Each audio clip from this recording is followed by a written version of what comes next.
طالوت، جالوت اور حضرت داؤد علیہ السلام۔ فلسطین کے مشہور شہر رم اللہ کے قریب ایک بستی بت و جون کے نام سے آج بھی پائی جاتی ہے اور تورات میں اس کا ذکر ہے۔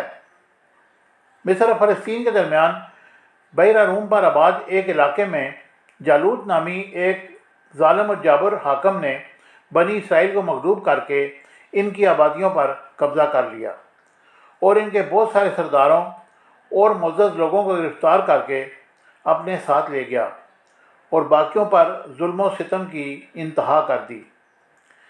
تاریخ اور روایات بتاتی ہیں کہ جس علاقے پر جالوت حکمران تھا اس کا نام عمالقہ تھا اور جالوت کی فتنہ پروری پوری طرح جاری تھی۔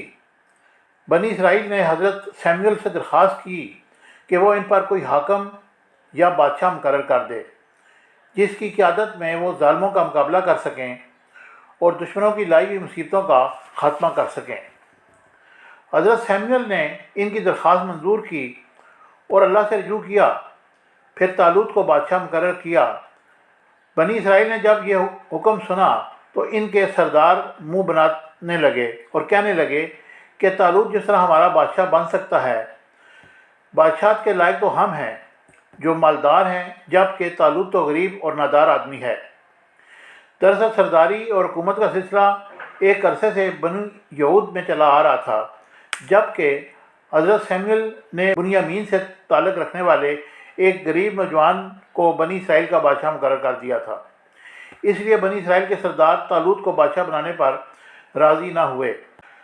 جب سرداروں نے زیادہ رد و قد شروع کی تو حضرت سیموئل نے کہا کہ مجھے پتہ ہے کہ تم یہ شرائط کیوں لگا رہے ہو۔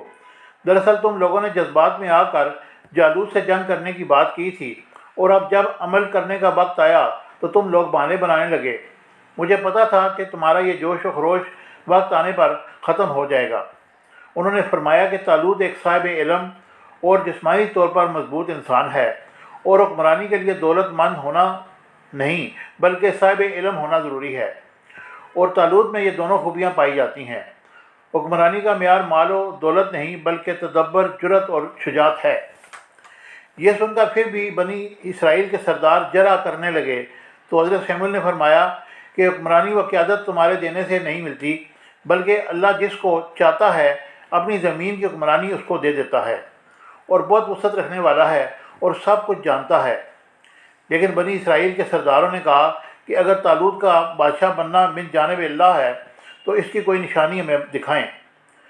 حضرت سیموئل نے کہا کہ اگر تمہیں کوئی نشانی چاہیے تو وہ تمہیں ضرور ملے گی، اور یہ کہ تابوت سکینہ یعنی متبرک صندوق جو تم سے چھن گیا ہے وہ تمہارے پاس آ جائے گا اور فرشتے اسے دیکھتی آنکھوں سے تمہارے پاس اٹھا لائیں گے۔ حضرت سیموئل کی یہ بشارت بروئے کار آئی اور ملائکہ نے تابوت سکینہ کو پیش کر دیا اور طالوت کو بہرحال بنی اسرائیل کا بادشاہ بنا دیا گیا۔ اب بنی اسرائیل کے نئے بادشاہ طالوت نے جالوت کے خلاف جنگ کا حکم دیا اور لوگوں کو نفیر عام دیا کہ وہ جنگ کے لیے گھروں سے نکلیں، لیکن ساتھ ہی اس نے سوچا کہ بہتر ہے کہ پہلے ان کا امتحان لے لیا جائے کہ کون کون جنگ کے لیے موزوں ہے اور کون نہیں، تاکہ ادائے فرض سے پہلے یہ طے ہو جائے کہ کون ثابت قدم رہے گا۔ لہذا طالوت نے اعلان جنگ کیا، جو جنگ میں شرکت کرنا چاہے وہ ایک ندی کے پاس پہنچے اور کوئی بھی ندی سے سیر ہو کر پانی نہ پیے، البتہ 2 گھونٹ سے حلق تک تو کیا جا سکتا ہے۔ جو شخص اس حکم کی پاسداری نہ کرے گا اور جی بھر کے پانی پیے گا اسے اللہ کی جماعت سے نکال دیا جائے گا۔ نتیجہ یہ نکلا کہ جب لشکر ندی کے پاس پہنچا تو بہت سے لوگوں نے سیر ہو کر پانی پیا اور کہنے لگے ہم جالوت جیسے طاقتور اور شفاق حکمران سے کیسے لڑیں گے۔ لیکن ایک جماعت نے حکم کی پاسداری کی اور ندی کا پانی نہ پیا اور اطاعت امیر کا ثبوت دیا۔ لوگ کم تھے لیکن ثابت قدم تھے۔ دونوں لشکر آمنے سامنے آئے۔ بنی اسرائیل جالوت سے خوفزدہ تھے۔ اس موقع پر حضرت داؤد علیہ السلام سامنے آئے۔ ان کی عمر کم تھی۔ وہ اپنے ساتھ ہمیشہ ایک تھیلا اور گوپن رکھتے تھے۔ گوپن رسی سے بنا ہوا ایک ہتھیار ہوتا ہے اور غلیل کی مانند جس پر پتھر رکھ کر مارتے تھے، اور تھیلے میں پتھر ہوتے تھے۔ حضرت داؤد فوراً طالوت کے لشکر کے پاس پہنچے اور وہاں موجود سرداروں سے کہا کہ وہ عمالقہ کے طاقتور سپہ سالار جالوت کو قتل کر دیں گے۔ انہیں جب طالوت کے سامنے پیش کیا گیا تو اس نے دیکھا یہ تو نوجوان ہے، یہ بلا طالوت جیسے دیو ہیکل انسان کا کیا مقابلہ کرے گا؟ لیکن اس کا یقین اور خود اعتمادی دیکھ کر طالوت نے انہیں جنگ میں شرکت کی اجازت دے دی۔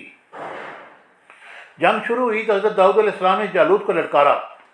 جالوت نے جب اپنے سامنے ایک نوجوان کو دیکھا تو اسے حقیر سمجھ کر زیادہ توجہ نہ دی، لیکن جب دونوں آمنے سامنے آئے تو جالوت نے ان کی بادری شجاعت کا اندازہ ہوا، اور داؤد علیہ السلام نے فوراً اپنی گوپھن نکالی اور یکے بعد دیگرے تینوں پتھر اپنے گوبند سے جالوت کے سر پر مارے۔ جالوت کا سر پاش پاش ہو گیا اور اس کی گردن کاٹ کر طالوت کے پاس گئے۔ طالوت نے حسب وعدہ اپنی بیٹی کی شادی ان سے کر دی اور آدھی سلطنت بھی ان کے حوالے کر دی۔ یہ وہ تھے حضرت داؤد علیہ السلام جنہیں بعد میں نبوت عطا ہوئی اور بیک وقت نبی، رسول اور بادشاہ تھے۔ اللہ نے ان پر زبور نازل فرمائی۔ مجھے امید ہے کہ میری انفارمیٹیو ویڈیو آپ کو پسند آئے گی۔ چینل کو لائک، شیئر، سبسکرائب کیجیے گا۔